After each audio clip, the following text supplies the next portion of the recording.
So you have a presentation tomorrow. You are feeling jittery about it. You feel that you're not prepared enough. But still, when the time comes, you go and you deliver. If you have faced such a situation, it means you have faced social anxiety before. You must have guessed it by now that the topic of discussion for today is social anxiety disorder. Hi guys, welcome to Guilt Free Mind. I am Dr. Shruti Bhattacharya. If you are a returning subscriber, a very warm welcome. If you are new here, please hit the subscribe button so that you don't forget later. Remember to ring the notification bell as well, because without the notification bell, YouTube will not be notifying you about the release of any of the new videos.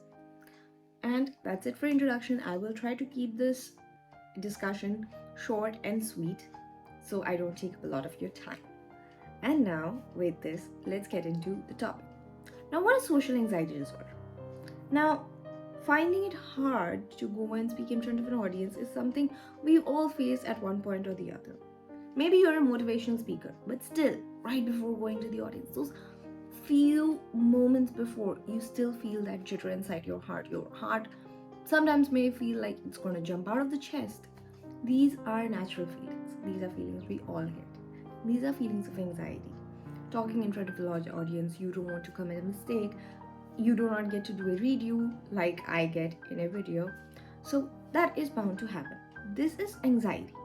But if you feel traumatized to go and talk in front of an audience, then you have social anxiety disorder.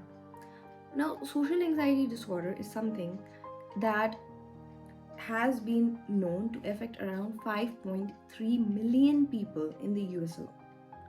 Imagine how big an impact this can have.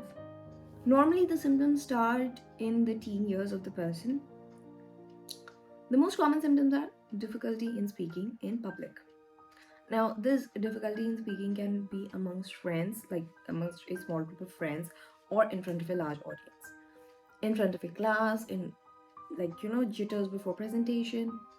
But these jitters go to the point that it becomes impossible for the person to present at all. If you're struggling with presenting, your thoughts and your feelings and just in general talking to people, then you are facing social anxiety disorder.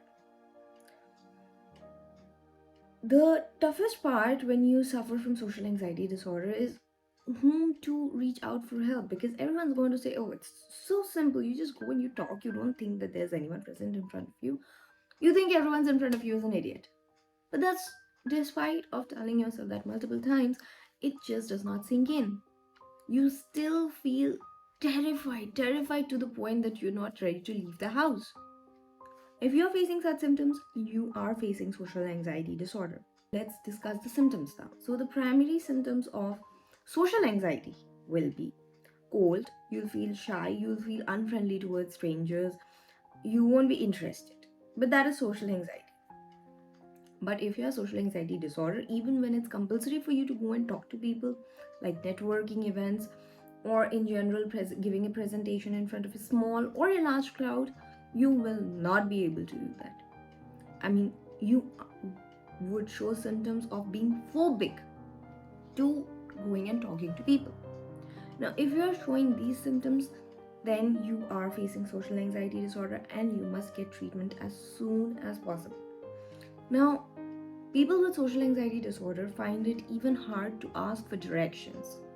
Suppose you have to go somewhere, you have to buy something. People with social anxiety disorder would rather prefer to stay at home than leave the house. Talking to people, talking in public places, making eye contact, dating. I mean, the things that we don't even think about are tough for them. Tough to the point that they cannot step out of the house. It is that severe. If you are only feeling jitters before a presentation, you do not have social anxiety disorder. All you have is anxiety. And that goes away once you're on the stage, once you see the audience, nodding their heads and acknowledging your presence, that feeling goes away. But when you have social anxiety disorder, the feelings don't disappear. Some other feelings that you or a person going through social anxiety disorder may feel is that they will not go to the restrooms. What if they have to? What if someone asks them something? They're absolutely terrified of interaction with people they don't know. Eating in front of other people is hard. Not only hard, impossible. Starting a conversation of forget it. I'd rather not go out at all.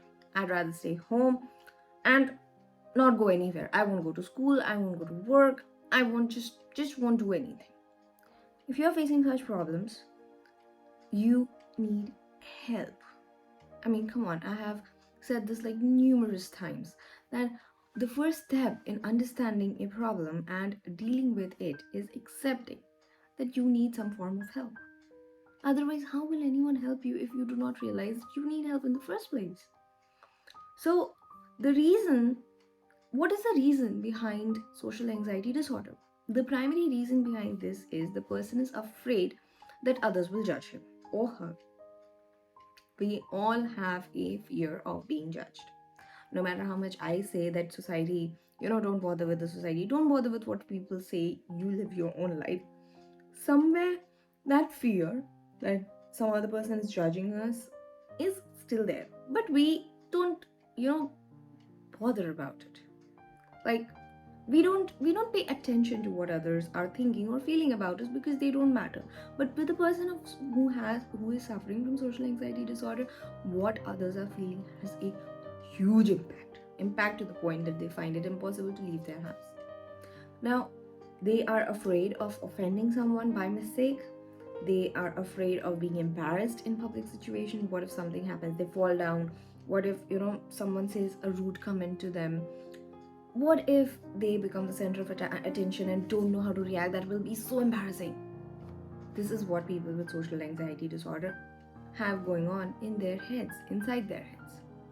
Now, I've discussed the symptoms, I've discussed the causes. The only treatment method for this is to visit a psychologist.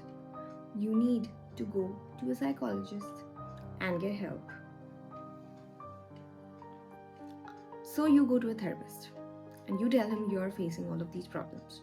Your therapist will conduct a psychological test on you to find out if you really have social anxiety disorder or not. Once he or she has established that you do have social anxiety disorder, they are going to discuss the treatment plans with you. Now, the treatment may include psychotherapy, medications, CBT, anything that can actually help you overcome your problems. They even work with exposure therapy. So they will teach you breathing patterns, breathing techniques, how to keep yourself relaxed when you start to feel that stress coming on. They may help give you medications like beta blockers and all, which are supposed to relax your system, your body from the inside, so that that feeling of fight or flight response, that adrenaline jump, that does not happen. One thing to remember here is that if you do consult a psychologist or psychiatrist, they give you medications, you start doing better, it does not mean that you can stop the medication by yourself.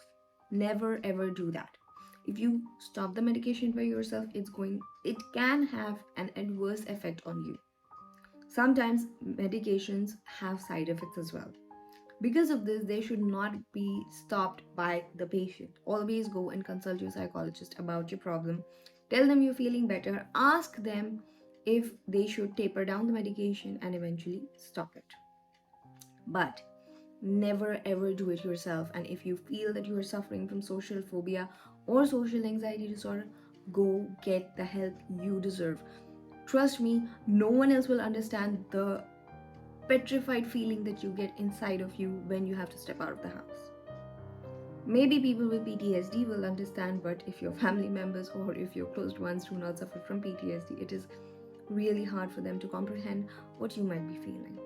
So please, please reach out for your own sake, reach out to your friends, your family, tell them you need help and get it. Getting help is the first step in healing. If you want self-help tips for dealing with social anxiety, I will work I will present that in my next video. So if you're looking for tips like that, you have to stay tuned to Guilt Free Mind. And with that, I conclude this video. Told you I will keep it short and sweet, and that is why I could not, because of the constraint of time, I could not include a lot about social anxiety. So if you want to check out everything on social anxiety disorder, the blog link will be in the description. You can click on the link, you can visit Guilt Free Mind, and you can have all your curiosity satiated. Again, if you haven't subscribed yet, now is the time. Please hit that subscribe button, and if you've been here with me all this while, thank you so much. If you feel that you or someone else needs help, please encourage them to get the help that they need. It is time we destigmatize mental health. We all have problems, we all have skeletons. Please. I will not believe if someone says that their life has been hunky dory with no ups and downs at all. So we all have problems. It's just how we deal with it, whether we even acknowledge it or not. So please acknowledge if you're facing problems and get the help that you need. You deserve it. And I will see you in my next video. Take care. Bye bye. And get help if you need.